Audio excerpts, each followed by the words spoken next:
जे म्हणला जे बाळूमामा. बाळूमामांची सत्यवानी आज्ञा बोलली, रिंगणाच्या बाहेर पाऊल टाकलं आणि काय अनर्थ घडला ते आपण या व्हिडिओमध्ये पाहणार आहोत. बाळूमामांचा तळ कापशी मुक्कामी कृष्णाबाई शेवडकर यांच्या शेतामध्ये होता.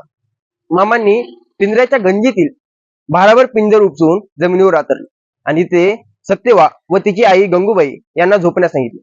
त्यांच्या भोवती एक रिंगण आखलं काठीने आणि त्यांना सांगितलं की शारीरिक विधीसाठी सुद्धा या रिंगणाच्या बाहेर पाऊल टाकायचं नाही. सर्वत्र सामसूम झाली. तिथल्या तळावरील लोकांचे दर तोंडचे पाणी पळाले. याचं काहीतरी मोठं कारण असेल ते असं विचार करू लागले. सर्वत्र सामसूम झाली. रात्र झाली. घनदाट अंधार होता. सर्वत्र झोपले आणि सत्यवा व गंगूबाईच्या जवळ कुणी नव्हते. मामा व त्यांचा तळ त्यांच्यापासून थोडा दूर होता. मामांना झोपेतून कुणी उठवायचे नाही असा नियम होता. ते स्वतः उठत होते. पहाटेच्या वेळी सत्यवाच्या पोटात कळा येऊ लागल्या. तिला स्वच्छच जावे असे वाटले आणि तिने मामांना न विचारता, गंगूबाईची झाडच होईना झाली की मामांना विचारणे कसं विचार, त्यांनी कुणालाच न विचारता रिंगणाच्या बाहेर पाऊल टाकलं आणि काय अनर्थ घडला ते पहा.